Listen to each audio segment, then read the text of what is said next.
नमस्कार साथियों, स्वामी विवेकानंद जी की जन्म जयंती पर और राष्ट्रीय युवा दिन पर अगर हम युवाओं की बात ना करें तो मैं समझता हूं कि स्वामी विवेकानंद जी को बुरा लग जाएगा। सिर्फ उनको हार चढ़ाने से, उनके साथ फोटो रखने से देश के युवाओं की हालत तो नहीं सुधर जाएगी।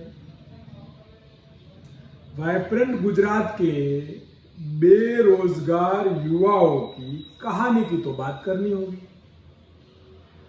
प्रधानमंत्री जी आए, वाइब्रेंट गुजरात का होहोकार चल रहा है। होहोकार, हाहाकार नहीं, होहोकार चल रहा है। होहोकार, जनता के पैसे और मलाई उद्योगपतियों को। इसीलिए मैं इस देश के युवाओं से बात करने के लिए, उनके दिल की कहानी करने को आया।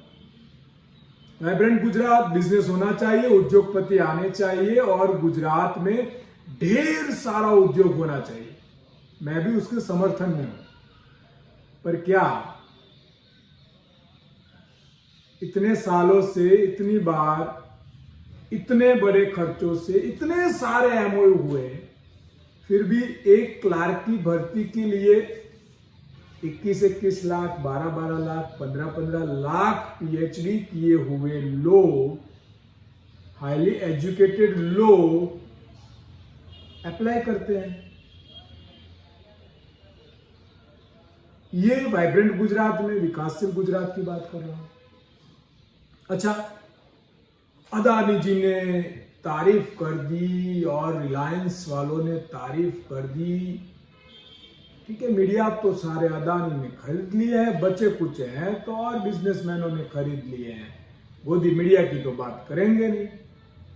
और ये न्यूज़पेपर में आया, मैंने देखा, यूएई के प्रमुख भारत पे विश्वास दरखास्त। भाई साहब, अहमदाबाद एयरपोर्ट, सरदार पटेल एयरपोर्ट, जिसको अदानी की चादर पहना दी गई है ना, वहां इंटरनेशनल और डोमेस्टिक पे जाना, हजारों टैलेंटेड छात्र इस देश को छोड़कर विदेश जा रहे हैं,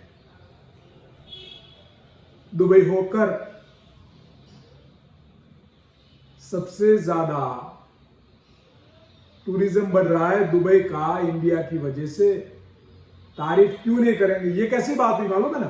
कनाडा, अमेरिका, लंदन, ऑस्ट्रेलिया बैठे हुए इंडियन वहां से भारत माता की जय बोलते हैं, वहां से अच्छे भारत की कल्पना की बात करते हैं, क्योंकि वो रहते कहां है? वहां पर। और वहां से वो 1 रुपया लेके आते हैं और हमसे 10 गुना ले लेते हैं। अगर ये इंडिया उस देश के बराबर हो गया तो, और अगर उनको इतना ही भारत माता का प्रेम है तो उनको वहां पर से अपनी सिटीजनशिप, अपने वर्क परमिट छोड़कर इंडिया आ जाना चाहिए। पर नहीं, आपको वहां बैठे बैठे भारत माता की जय और चिल्ला कर कहते हैं चल भारत में ऐसे ही चलने दो, क्योंकि भारत में ऐसे चलेगा तो वो जो लेके आएंगे उसके 10 गुना मिलेंगे। तो उसी तरह ये। और बात रही अदानी जी की, साहब, सरदार पटेल एयरपोर्ट हो या फिर छत्तीसगढ़ का जंगल हो या फिर इस देश की आधी संपत्ति हो, वो तो अपने साहब ने उनको बेच दिए। आप जानते हैं, रिलायंस को भी अलग अलग जगह 1 रुपयों में नैनो हो, किसान का कर्जा माफ नहीं, किसान पे टैक्स, छात्रों की फीस 10 गुना, गारंटी नेट सारा बंद, सेल्फ फाइनेंस उपज, युवाओं को रोजगार नहीं। पर इन उद्योगपतियों की चाटुकारिता करते करते पूरे देश की आधी संपत्ति उनको दे दी। मैं पहले भी कह रहा हूं, फिर कह रहा हूं, उद्योगपति देश में चाहिए, राज्य में चाहिए। उद्योगों से विकास होता है राज्यों का, मना नहीं कर रहा हूं, पर मैंने सुना भी है और लिखा भी है सब जगह पर कि हमारा किसानों का देश है, कृषि देश है, उस पर भी हमें उतना ही ध्यान देना चाहिए। और अगर इतने सारे उद्योग लग रहे हैं, वाइब्रेंट गुजरात में उद्योगों की इतनी होड़ लगी है इतने सालों में, चारों ओर उद्योग उद्योग उद्योग उद्योग उद्योग ही है। सलाम करता हूं मैं ऐसे प्रधानमंत्री और मुख्यमंत्रियों को, पर सवाल भी करता हूं कि इतने सारे आपने एमओयू करके उद्योग कर दिए, तो मेरे गुजरात का युवा, मेरे इस देश का युवा बेरोजगार क्यों है? क्यों वो सड़कों पर आता है? क्यों एक क्लार्क की नौकरी के लिए अच्छे से अच्छा पढ़ा हुआ युवा एप्लीकेशन कर रहा है, एक प्यून की नौकरी के लिए एप्लीकेशन कर रहा है? लिखा है एक गुजराती अखबार ने, एक बार पढ़ के सुनाता, गुजराती में, તમારી ઉંમર પૂરી થઈ જશે પરંતુ નોકરી નહીં મળે, કારણ કે ગુજરાત સરકારની દાનતમાં જ ખોટ છે। 20-20 बार तो एग्जाम रद्द हो जाती है।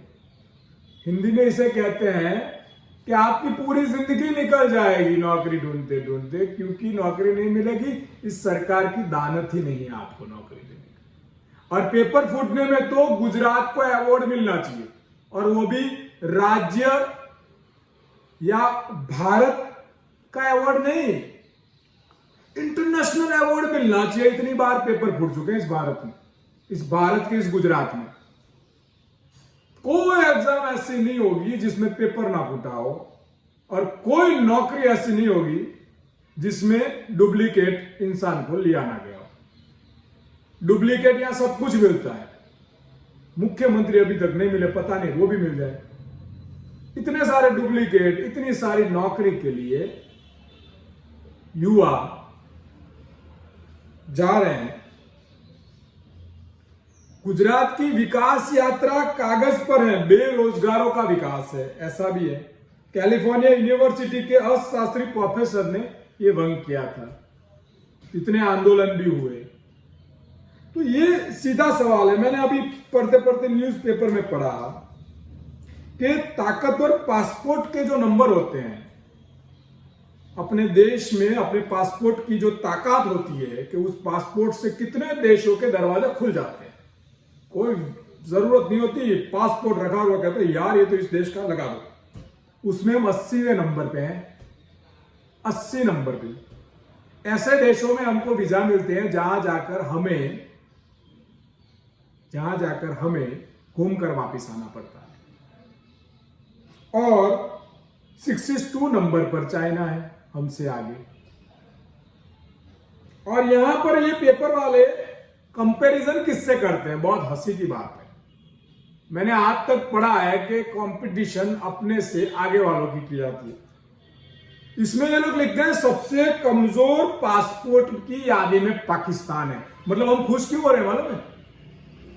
हम चाइना से पीछे उससे दुखी नहीं है, और देशों से पीछे उससे दुखी नहीं है, पर हमारी खुशी है कि हम पाकिस्तान से आगे हैं। क्या कॉमेडी चल रही है यार। ये सारे जितने भी बिजनेसमैन हैं उन सब ने तारीफ मोदी जी की करेंगे, चाहे वो अटल बिहारी वाजपेयी जी हो या चाहे इंदिरा गांधी जी हो, राजीव गांधी जी हो। जितने भी पूरे पुराने प्रधानमंत्री हैं वो कृषि को सबसे ज्यादा महत्व देते थे। वो उद्योगपति का हिस्सा देश में 20 से 25% रखते थे कि ठीक है 20 से 25% तक आपका मानेगी सरकार। आज की सरकार इस उद्योगपतियों से ही चलती है। 85% राज है उद्योगपतियों का इस सरकार पर। ना किसानों का है, ना छात्रों का है, ना युवाओं का है, ना सरकारी नौकरी करने वालों का है, ना पुलिस यूनियन का है, ना फौज का है। आपने सब देखा है। ना ट्रक ड्राइवर का है, ना रिक्शा ड्राइवर का है। ना ये महंगी दाल, इतनी महंगाई हो गई है, ना उन बिचारी घर पे रसोई बनाने वाली महिलाओं का है। सुना किसका जाता है? अदानी, अंबानी और उनके आसपास वाले ये लोग। और फिर भी कहते हैं वाइब्रेंट है, एमओयू हो रहे हैं, सबसे ज्यादा रोजगार मिलेंगे। कब मिलेंगे पता नहीं। आत्महत्या का रेशियो मैंने अभी पढ़ा कि कितनी आत्महत्या हुई।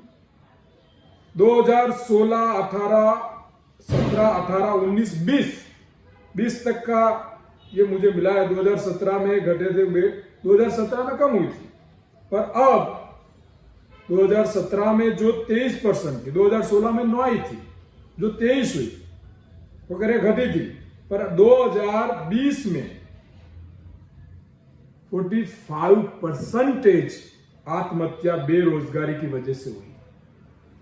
कई आंकड़े तो आपको पता है ये सरकार छुपा देती है और फिर ये चिल्लाते हैं। जुमलेबाजी वाली सरकार की बात है। एग्जाम्स दिया, 2 एग्जाम, 2 पेपर फूट जाएंगे, पीछे पर जॉब नहीं मिलेगी। हाउस द जोश, हाउस द जोश। कौन कह रहे हैं? प्रधानमंत्री कह रहे हैं, पूछ रहे हैं, और युवा कह रहा है फीलिंग लो सर। क्या हो रहा है ये? तो दोस्तों, आज युवा दिन पे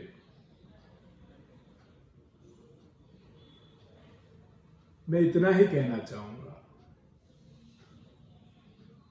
कि हमें जो भी कहना है हम कह सकते हैं। भारत माता की जय, वंदे मातरम, इनकलाब जिंदाबाद, सियावर रामचंद्र की जय, जितने भी नारे लगाने, किसी भी जगह के नारे लगाने, पर वो नारे तभी लगते हैं, वो जोश तभी आता है जब अपनी शरीर में, अपने पेट में दाना,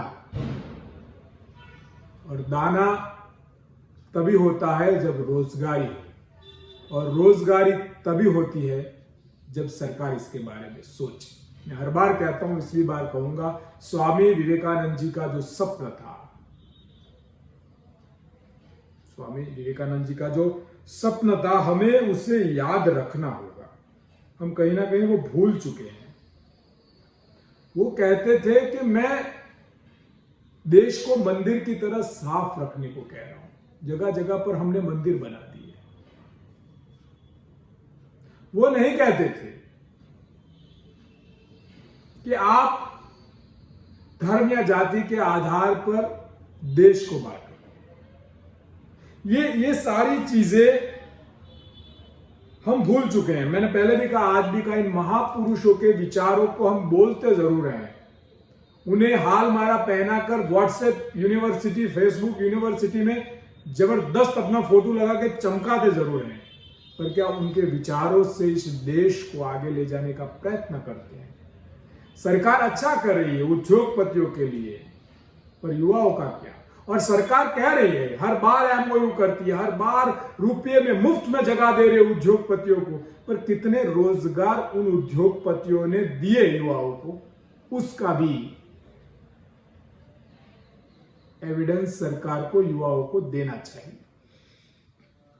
देना चाहिए कि सारी चीजें प्राइवेट क्यों हो रही है। रेल बेच दी, एयरपोर्ट बेच दिया, बेच दिए हमारे जंगल।